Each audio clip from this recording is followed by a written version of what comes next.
आपल्याला त्यांचं टेन्शन ना घेऊ तुम्ही, त्यांचं टेन्शनच घेऊ नका तुम्ही.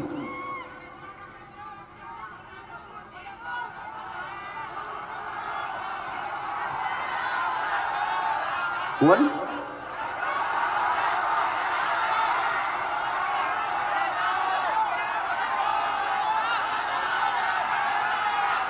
मी आता गाडीत बसल्या बसल्या काय झालं, 2-4 बिस्किट आणि वडापाव खाऊन बघितला कसला, मग डोकं दुखायला लागलं. त्याच्यामुळे मला जास्तीचं बोलता यायला नसतं, मला तुमच्याशी सविस्तर बोलायचं होतं.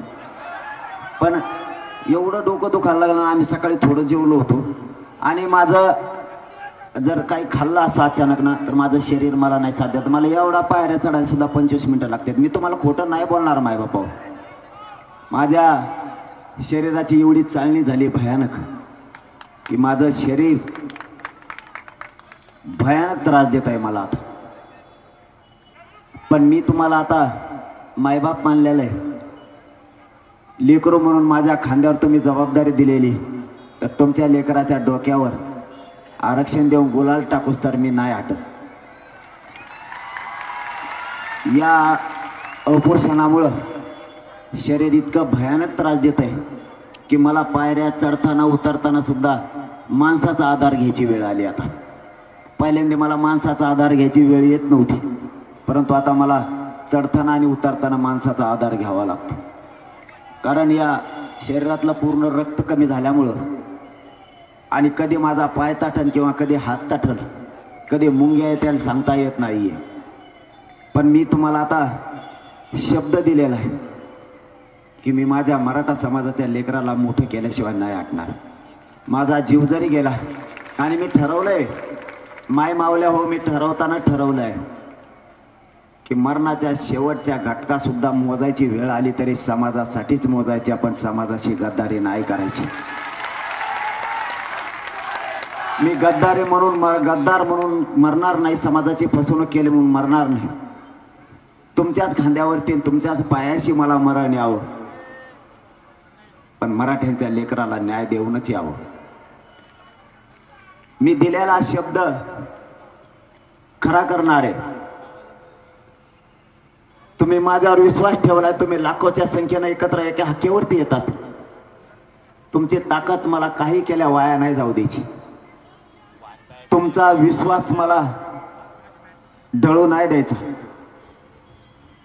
मला कितीही त्रास झाला, माझ्यावर कितीही संकट आले, मला कितीही उघडं पाडण्याचा प्रयत्न केला, तरी मी तुम्हाला दिलेला शब्द कायम पाळणार आहे. कारण समाजच माझ्यासाठी सगळ्यात मोठी संपत्ती.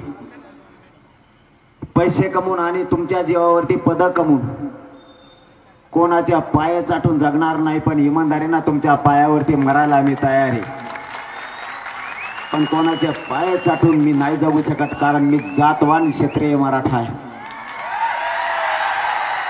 मी दिलेला शब्द मोडत नसतो आणि मला पैशाची, संपत्तीची आणि पदाची नाही गरज.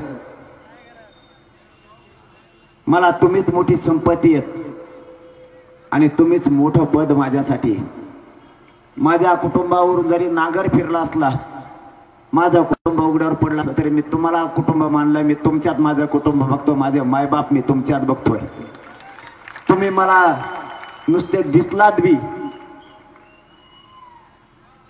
तरी पण माझं किती दुखत असलं तरी मला 10 हत्तीचं 100 हत्तीचं बळ माझ्या अंगात येत आहे.